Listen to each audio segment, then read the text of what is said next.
Hello students, welcome to Shighram Institute. आज मैं लेके आई हूँ आप लोगों के लिए बिजनेस स्टडीज़ के चैप्टर 1 का पार्ट 2। आज हम पढ़ेंगे objectives of management, limitations of management and importance of management. Last class में हमने समझा था मैनेजमेंट की डेफिनेशन, मैनेजमेंट क्या होता है, इसके एलिमेंट्स क्या क्या होते हैं। ठीक है, तो लेट्स कंटिन्यू। सबसे पहले टॉपिक है objective of management, organisation objective या फिर ऑर्गेनाइजेशनल ऑब्जेक्टिव्स, कुछ भी आप इसको बोल सकते हो। ऑर्गेनाइजेशनल ऑब्जेक्टिव, सोशल ऑब्जेक्टिव और ह्यूमन ऑब्जेक्टिव। ठीक है, अब जो ऑब्जेक्टिव है मैनेजमेंट के वो क्या होते हैं? ऑब्जेक्टिव होता है कोई भी, जब हम कोई काम करते हैं, ठीक है, कोई भी एक्टिविटी परफॉर्म करते हैं तो उसका कुछ रीज़न होता है, तो वो रीजंस ही क्या है हमारे लिए, हमारे ऑब्जेक्टिव्स हैं। तो मैनेजमेंट के कौन कौन से ऑब्जेक्टिव हैं? सबसे पहला, जो कंपनी जिसके लिए वो भी काम कर रहा है ऑर्गेनाइजेशन के लिए, उसके ऑब्जेक्टिव। दूसरा, जिस सोसाइटी में रहकर वो काम कर रहा है उसके प्रति क्या ऑब्जेक्टिव्स हैं। और जो इंडिविजुअल लोगों से मिलकर जो ऑर्गेनाइजेशन बनी है, मतलब पर्सनल ऑब्जेक्टिव्स, उसके हमने डिसाइड करें। ऑर्गेनाइजेशनल ऑब्जेक्टिव में 3 चीज़ें आती हैं, सर्वाइवल, प्रॉफिट एंड ग्रोथ। ठीक है, एज अ कंपनी सबसे पहले हम किस चीज़ पे फोकस करते हैं कि हम मार्केट में कैसे स्टेबिलिटी लेके आएँ। ठीक है, जब हम कोई बिजनेस शुरू करते हैं, आपने सुना होगा बड़े बुजुर्गों से कि वो बोलते हैं कि शुरू के 6 महीने आपको ये सोचना है कि आपको कुछ भी पैसा नहीं मतलब आप कुछ भी पैसा नहीं कमा रहे हो। ठीक है, आप भले ही 2 लाख रुपए लगा रहे हो, 4 लाख रुपए लगा रहे हो, लेकिन 6 महीने आपको कितना प्रॉफिट होना है? 0। ये आपका होता है नो प्रॉफिट नो लॉस, मतलब आपका सर्वाइवल। ठीक है, तो in order to survive organisation must earn a revenue to cover its cost. ठीक है, क्या बोला है उसके अंदर कि ऑर्गेनाइजेशनल ऑब्जेक्टिव में सर्वाइवल का मतलब ये होता है कि कंपनी अपना जो भी उसकी लागत उसने लगाई है सिर्फ उतना पैसा निकाल ले, उसको लॉस ना हो, उसी को हम क्या बोलते हैं? सर्वाइवल बोलते हैं। सम अप इसको हम एक साथ करेंगे तो समझ में आ जाएगा। फिर आता है प्रॉफिट। प्रॉफिट का मतलब क्या होता है? इसके बाद में जब हम सर्वाइव कर लेते हैं उसके बाद में हम क्या करते हैं कि अब हम क्या करेंगे, कुछ रेवेन्यू जनरेट करेंगे। ठीक है, जो हमारे कॉस्ट, जो हमने कॉस्ट लगाई उससे थोड़ा सा ज़्यादा होगा। सपोज मैंने लगाए 100 रुपये, लेकिन मैंने अर्न कितने करे? 120 रुपये। तो ये क्या हुआ? 20 रुपये का जो मुझे अलग से बोल सकते हैं एक रेवेन्यू जनरेट हुआ है, वो क्या कहलाएगा? मेरा प्रॉफिट कहलाएगा। तो सेकेंड स्टेज क्या होती है?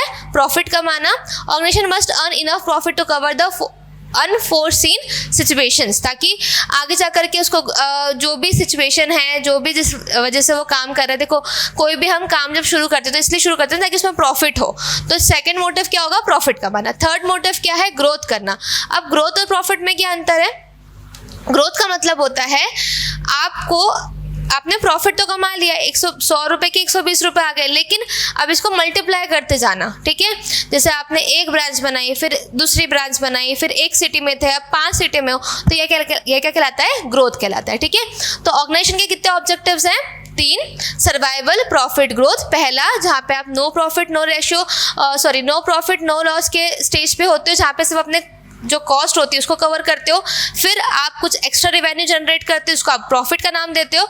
और तीसरा, ग्रोथ, जिसके अंदर आप अलग अलग बोल सकते हैं एक्सपांशन करते हो इन डिफरेंट सिटीज़ और इन डिफरेंट कमोडिटीज़। ठीक है, फिर आता है सोशल ऑब्जेक्टिव। सोशल ऑब्जेक्टिव क्या होता है? अब एक बार आपने जो ऑर्गेनाइजेशनल ऑब्जेक्टिव उसको अचीव कर लिया, लेकिन क्या आप सिर्फ ये करके आगे बढ़ सकते हो? क्या मैनेजमेंट बोलता है नहीं, आपको क्या करना है, जिस सोसाइटी में आप रह रहे हो उसके भी आपके कुछ ऑब्जेक्टिव्स होने चाहिए, उनको भी तो आपको कुछ देना है।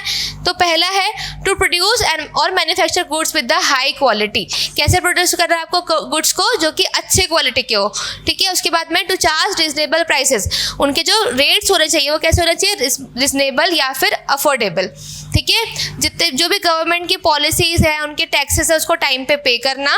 और लास्ट है, जो भी एम्प्लॉयज़ आपके यहाँ काम कर रहे हैं उनको सही वेजेस और सही सैलरी प्रोवाइड करना, टाइम पर प्रोवाइड करना। ऐसे बहुत सारे ऑब्जेक्टिव्स हैं, मेन 4 है, इतना लिख के आप आओगे एग्जाम में, 4 पॉइंट तो आपको सफिशिएंट मार्क्स मिलेंगे।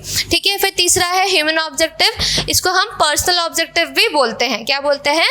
Personal objective. ठीक है। इसके अंदर क्या होता है, एक अच्छा इन्वायरमेंट प्रोवाइड करना। जिस भी कंपनी में आपकी कोई ऑर्गेनाइजेशन है तो वहाँ पे जो लोग वहाँ पे काम कर रहे हैं तो उनको सेफ इन्वायरमेंट मिले, हेल्दी इन्वायरमेंट मिले, ठीक है। इसके अलावा उनकी सैलरी टाइम पे जाए, उनको मोटिवेशन मिलता रहे, इनिशिएटिव वो लोग ले पाए, उनका ग्रोथ हो, डेवलपमेंट हो, ट्रेनिंग उनको दे उनके काम की। ये सारे कौन से ऑब्जेक्टिव आते हैं, हमारे ह्यूमन ऑब्जेक्टिव्स आते हैं, ठीक है। ये थे हमारे ऑब्जेक्टिव्स ऑफ मैनेजमेंट, जो कि 3 पार्ट में डिवाइडेड है। पहला ऑर्गेनाइजेशन, दूसरा है सोशल और तीसरा है ह्यूमन। आगे बढ़ते हैं। Limitations of management. लिमिटेशंस के पहले हम इंपॉर्टेंस करेंगे, ठीक है।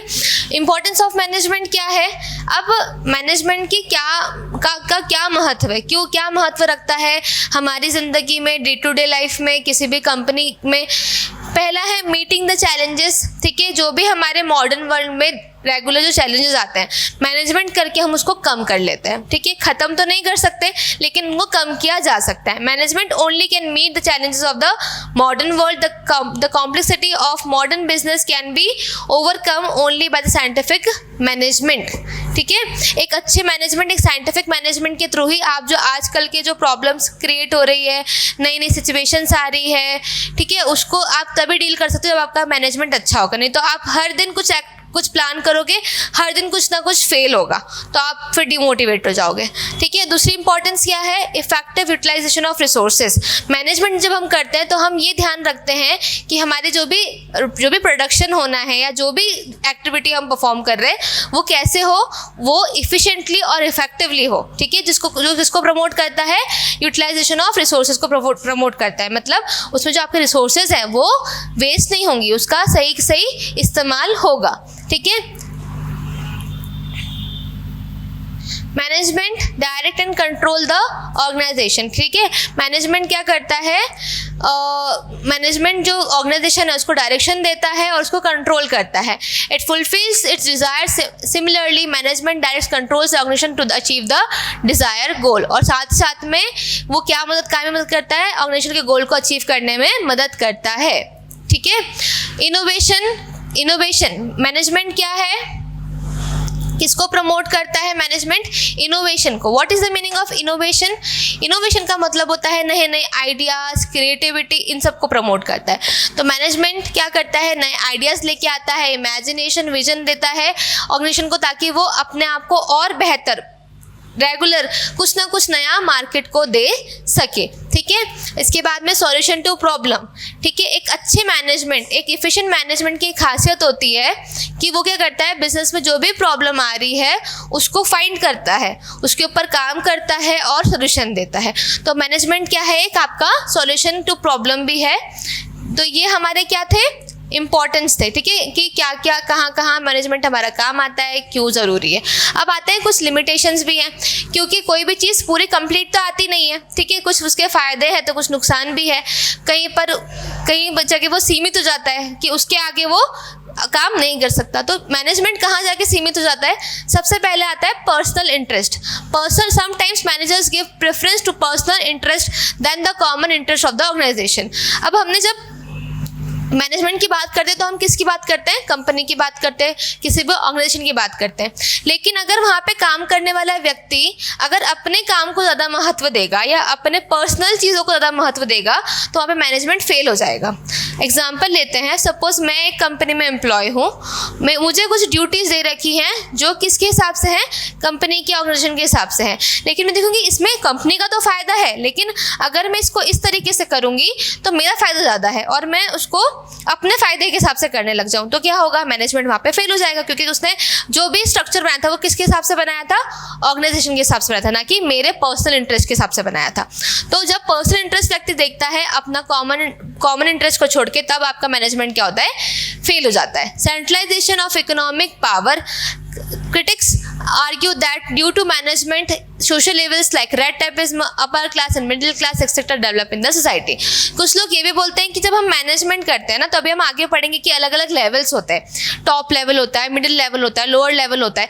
तो कुछ लोग ऐसा बोलते हैं कि मैनेजमेंट के आने की वजह से क्या हो गया है, लोगों के अंदर भेदभाव आने लग गया है, लोग एक दूसरे को नीचा दिखाते हैं, कई बार अपने पोजीशन का फ़ायदा उठा लेते हैं, अपना काम दूसरों के ऊपर डाल देते हैं। तो ये तरह की कुछ प्रॉब्लम आपकी देखने को मिलती है, ठीक है। Due to concentration of economic power with the managers, they behave an autocratic manner, which is against the interest of the organization. Next, lack of stability in management principles. ठीक है, जो मैनेजमेंट के जो प्रिंसिपल्स हैं, management के principles आप second chapter में पढ़ोगे कि हमने काम को आसान करने के लिए कुछ प्रिंसिपल निर्धारित कर दी जो हर ऑर्गेनाइजेशन में आप अप्लाई कर सकते हो। For example, division of work. काम को सबसे पहले क्या करो, देखो, उसको डिवाइड करो, और जो भी मतलब जो भी लोग उसको कर सकते हैं उनको वो काम दे दो। ठीक है, तो ये कहता है डिवीजन ऑफ वर्क। ऐसे बहुत सारे प्रिंसिपल्स हम सेकंड चैप्टर में पढ़ेंगे। तो वो ये कह रहा है कि जो मैनेजमेंट के प्रिंसिपल है उसमें स्टेबिलिटी नहीं है, चेंज हो जाता है इन्वायरमेंट के हिसाब से। तो वो भी एक तरह की प्रॉब्लम है कि हम उसको स्टैटिक अप्लाई नहीं कर सकते। ठीक है, तो ये थे हमारे मैनेजमेंट के कुछ लिमिटेशंस। इसके आगे हम नेक्स्ट टॉपिक पढ़ेंगे नेक्स्ट क्लास में, जो कि है levels of management. Then levels of management के बाद पढ़ेंगे हम फंक्शंस ऑफ मैनेजमेंट। ठीक है, तो इसी के साथ में चैप्टर ख़त्म होता है। तो आज के वीडियो में इतना ही था। आगे के टॉपिक हम नेक्स्ट वीडियो में कवर करेंगे। अगर इन टॉपिक में आपको कोई डिफ़िकल्टी हो तो नीचे कमेंट कीजिए। Thank you so much.